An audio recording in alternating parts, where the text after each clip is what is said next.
नमस्कार, डॉक्टर रवि गौड़ से लोकमत के हिंदी ऑडियंस के लिए। भारतीय वंश के जो लोग अमेरिकन नागरिक हैं, क्या वो इस चुनाव में कुछ चहल-पहल कर दिखाएँगे? इसके ऊपर ये वीडियो बन रहा है। जब ये बनाने की दरख्वास्त आई थी, तो मुझे पता नहीं था कि भारतीय लोगों को ये कितना अच्छा लगेगा। लेकिन इस पर सोच की कुछ ज़रूरत ही नहीं है। इसे बनाना तो मेरे दाएँ हाथ का खेल है। मेरे दोस्त जो मेरे बाकी के वीडियो देखते हैं, वो कहते हैं आपके बाकी के मेडिकल वीडियोस देख के भी ऐसा लगता नहीं है कि आपने इसके कहने के पहले कुछ सोचा था। वो अलग बात है। तो क्या सब भारतीय लोग इकट्ठा होके एज अ ब्लॉक वोट करें तो कुछ फ़र्क पड़ सकता है, कुछ करामत कर दिखा सकते हैं? पहली बात तो ये है कि ये नामुमकिन है और दूसरी बात इससे कोई फ़र्क नहीं पड़ेगा। क्योंकि देखो हम लोग ब्लॉक वोट की बहुत बात करते हैं कि इंडिया के क्रिश्चियन लोग कैसे वोट करेंगे, अमेरिका के ब्लैक लोग कैसे वोट करेंगे। अभी ब्लॉक से इतने ज़्यादा लोग वोट नहीं करते। उनमें से भी काफ़ी तफावत होती है, काफ़ी डिफरेंसेस होते हैं लोगों में। और रही भारत की बात, तो भारतीय लोग मिलजुल के कुछ इकट्ठा होके करेंगे, ये करना तो दूर की बात है, ये सोचना भी बहुत मुश्किल है। देखो अभी छोटे-छोटे अमेरिकन शहरों में जहाँ इंडियन लोग साथ में आके कुछ करते हैं, तो उसे दुर्गा माँ की पूजा में प्रसाद में रसगुल्ले रखने हैं या गुलाब जामुन, इसके ऊपर जो झगड़े चलते हैं वो 4, 5, 6 साल तक चलते हैं। हम लोग क्या इकट्ठा आके कुछ करेंगे? और दूसरी बात ये है कि हमारी जो व्यवस्था है वो संघीय है। सो हमारा इलेक्शन में वन वोटर वन वोट ऐसा नहीं, हमारा इलेक्टोरल कॉलेज होता है। देखो 2016 में हिलरी क्लिंटन को पॉपुलर वोट ज़्यादा मिला था, लेकिन उसकी बात करने में अभी कोई परसेंटेज ही नहीं है। मतलब कोई ऐसा तो नहीं कह सकता कि पुराने ज़माने में हम कैरम खेलते थे ना, तो मेरा एक चचेरा भाई था, तो मैं उसको पूछा था, भैया अगर क्वीन ले लिया आपने तो क्वीन को कवर लेना है या नहीं लेना है? वो बोला जब मैं क्वीन लूँगा तब मैंने कवर लिया तो लेना है, नहीं लिया तो नहीं लेना है। ये क्या बात हुई? या क्या अंशुमन गायकवाड़ क्रिस गेल को बोल सकते हैं कि मैंने 50 सिंगल निकाले और आपने सिर्फ 40 छक्के मारे तो मैं जीत गया क्योंकि 50-40 से ज़्यादा है। ये क्या पागलपंती है? तो इलेक्टोरल कॉलेज तो अमेरिका में होता है।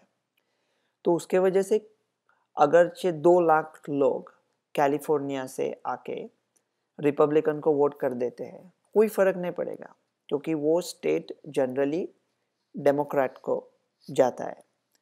तो और देखो भारतीय लोग ज़्यादातर के ऐसे बसे हुए वस्तियों में रहते हैं, आइडाहो में कोई नहीं रहता। मुझे देश पूरा देखना था। मैंने कोस्ट टू कोस्ट कई बार मैं जा चुका हूँ, पूरा देश देख चुका हूँ कार से। आइडाहो में मैं एक छोटे होटल में रहता था। वो टाइम तो जीपीएस भी नहीं था। मैंने उनको फ़ोन पे बात की और बोला भैया मुझे अच्छी तरह से डायरेक्शन दे दो, पता बताओ। वो बोले साहब आपने एग्ज़िट लेने के बाद वो एग्ज़िट के वो जो गाँव है वहाँ पे एक ही बिल्डिंग है और वो हमारा होटल है।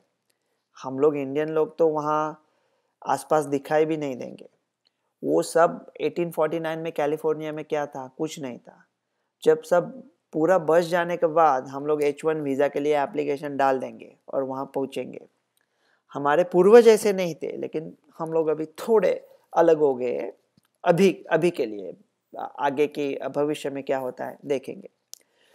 तो ये जो बैटल ग्राउंड स्टेट है, उनमें से देखा तो भारतीय लोग जहाँ पे ज़्यादा रहते हैं वो कहाँ कुछ करामत कर सकते हैं। एक है तो डिट्रॉइट मेट्रो एरिया में, मिशिगन बैटल ग्राउंड स्टेट।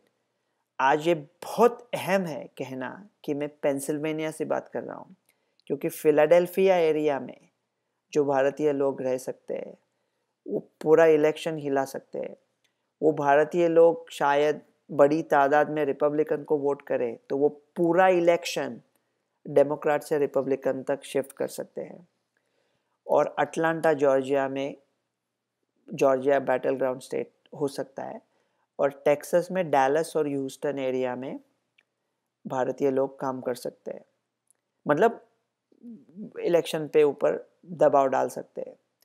सबसे महत्वपूर्ण बात है मेरे ख्याल से, भारतीय लोग रिपब्लिकन को की तरफ जाएंगे या डेमोक्रेट को बाद में देखते हैं, लेकिन जब चुनाव ईस्ट कोस्ट पे जब वो पोलिंग बंद होगा, वो टाइम पे अगर न्यू जर्सी के जो भारतीय लोग हैं वो अगर रिपब्लिकन की तरफ झुक रहे हैं, जनरली झुकते नहीं है, ये टाइम झुक रहे हैं, तो उससे ऐसा बुरा असर पड़ जाएगा डेमोक्रेटिक थिंकिंग पे सेंट्रल और वेस्टर्न जोन में, कि उस असर के बल पर, New Jersey is too close to call, इस असर के बल पर शायद रिपब्लिकन्स के लिए congressional district in Nebraska, New Mexico, Nevada, Iowa, ये 4 स्टेट्स आ सकते हैं।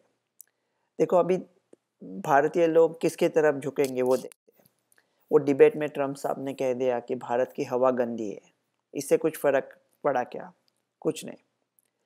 देखो जो भारत के लोग हैं जो यूएस में रहते हैं, वो पता नहीं अपने आप को क्या समझते हैं, सारे नहीं, कुछ लोग, मतलब कुछ कुछ लोग तो इंडिया से यहाँ आके 2-3 दिन नहीं हुए उनको, तो इंडियन लोगों के साथ ऐसी बात इस तरीके से बात करते हैं कि तुम लोगों को 3 गुना लगान देना पड़ेगा। ये क्या बात है? एक लड़की अमेरिका में आने के 4 दिन बाद मुझे कहती थी, हम कैसे रहते थे इंडिया में? बोला क्या मतलब है, ये क्या बेहुदा और वाहियात सवाल है, क्या मतलब कैसे रहते थे? बड़े चैन, सुख, शांति, सुकून, इत्मीनान और आराम के साथ रहते थे। बहुत अच्छा गया मेरा बचपना, बहुत दोस्त थे, बहुत ही अच्छा गया, बहुत मिस करता हूँ मैं। तो इंडियन लोग जो यहाँ रहते हैं वो तो कुछ नाराज होने वाले नहीं है ये सोच के, ये इंडिया की हवा गंदी है ये सोच के। तो और क्या मुद्दे हो सकते हैं? देखो सीमा वर्मा वो मेडिकेयर की हेड है, तो ऐसा नहीं हम लोग सोचते हैं कि बाबा इसको एक भारतीय यहाँ बैठा दिया, एक चाइनीज़ यहाँ बैठा दिया। मैं डॉक्टर हूँ लेकिन फिल्म मेकर भी हूँ, और एक मैं बड़ी फिल्म बना रहा हूँ दूसरे महायुद्ध पर। उसमें ऐसा दिखाया है, अल्टरनेटिव हिस्ट्री है, उसमें ऐसा दिखाया है कि 1942 में इंडिया जर्मनी के साथ जुड़कर इंग्लैंड के साथ जंग का ऐलान कर देती है, और जर्मनी उससे कहता है कि 5 लोग हमको भेज दो जो जर्मन बात कर, 5 लोग भेज दो हमको। तो इंडियन सोच रहे किसको भेजना है, एक महिला को भेजेंगे, एक किसी नीचे वर्ग के समाज से भेजेंगे, एक मुसलमान होगा। और जर्मन बोलते हैं भैया 5 लोग जिनको जर्मन आती है भेज दो ना, ये आप ऐसे ये वर्गवारी, ये जात पात क्यों कर रहे हो इसमें, भाषा में। तो ऐसा हम लोग नहीं सोच रहे कि बाबा एक भारतीय लड़की मेडिकेयर की हेड थी, लेकिन ट्रम्प सरकार में भी भारतीय लोगों को अच्छा काम मिला है। कुछ कुछ लोग, ये बड़ा मुद्दा है कि ओबामा केयर का, कुछ कुछ लोग जिनके दुर्भाग्य से नौकरियां चली गई थी, उनका इंश्योरेंस ओबामा केयर की वजह से बच गया और वो डेमोक्रेट्स पे बहुत खुश है। लेकिन उनको कुछ कुछ लोग ऐसा कहते हैं कि अगर ओबामा केयर नहीं आता था तो उनके जॉब्स बच जाते थे, फिर उनको ये गवर्नमेंट से कुछ लेने की ज़रूरत ही नहीं थी, कि ओबामा केयर का ये भी इफ़ेक्ट हुआ था। ये भी थोड़ी मसले की बात है। जो ज़्यादा सक्सेसफुल है, वो ज़्यादा एफ्लुएंट है, वो टिपिकली रिपब्लिकन के तरफ थोड़े झुकते हैं। वैसे देखा गया तो अभी ट्रम्प और मोदी साहब बहुत अच्छे दोस्त हैं। मोदी जी के भी यूएस में कई समर्थक हैं, तो वो शायद उसका थोड़ा इफ़ेक्ट हो जाए। टिपिकली नॉर्मल तरीके से देखा जाए तो इंडियन लोग यहाँ के थोड़े डेमोक्रेट के तरफ ज़्यादा झुकते हैं। ये साल क्या होगा देखेंगे। शायद फिलाडेल्फिया, ये एक सिटी में ये पूरा इलेक्शन बदल सकता है। और देखो भारतीय लोग जब आपस में बात करते हैं, जब जो यूएस या यूके में होते हैं, तो शायद इंडिया को कुछ बुरा भला कह देते हैं, लेकिन जब किसी गैर से बात करते हैं तब वो हमेशा आ, इंडिया के साथ बड़े मजबूती के साथ खड़े होते हैं। तो सबसे बड़ा मुद्दा ये रहेगा कि ये पैंडेमिक, ये महामारी के पश्चात चाइना की जो पूरी उत्पादन मैन्युफैक्चरिंग जब इंडिया जाएगी, शायद इंडिया या चाइना में कुछ झगड़ा, कुछ बखेड़ा हो गया, तो कौन चाहिए व्हाइट हाउस में? कोई ऐसी पार्टी चाहिए जो कुछ अच्छा भाषण टेलीप्रॉम्प्टर पे से पढ़ के दिखाएगी चाइना को। अगर बीच में भाषण के दौरान अगर टेलीप्रॉम्प्टर बंद पड़ गया तो वो मुद्दा वही ख़त्म हो गया। या कोई दूसरी पार्टी जो शायद थोड़ी पूरी तरह से संतुलित सोचती नहीं है, लेकिन ऐसे लोगों का भी थोड़ा डर लगना चाहिए ना चाइनीज़ गवर्नमेंट को। तो इंडियन लोग ये भी सोचेंगे मेरे ख्याल से कि अगर अपने मातृभूमि का, पहले मातृभूमि का, जहाँ अपने पेरेंट्स रहते हैं, अपने कई दोस्त रहते हैं, उसका और चाइना का बखेड़ा खड़ा हो गया, तो उनके लिए कौन अच्छा रहेगा। एक छोटे से शेर के साथ इसका अंत कर देता हूँ। जिंदगी जैसे तमन्ना थी, नहीं कुछ कम है, हर घड़ी होता है ये एहसास, कहीं कुछ कम है। घर की तामीर तसव्वुर में भी हो सकती थी, अपने नक्शे के मुताबिक ये ज़मीं कुछ कम है। बिछड़े हुए लोगों से मुलाकात तो फिर होगी, दिल में उम्मीद तो काफ़ी है, यकी कुछ कम है आज भी तेरी ही दूरी उदासी का सबब, ये अलग बात कि पहले से नहीं कुछ कम है। डॉक्टर रवि गोडसे, लोकमत हिंदी ऑडियंस के लिए, पेंसिल्वेनिया से।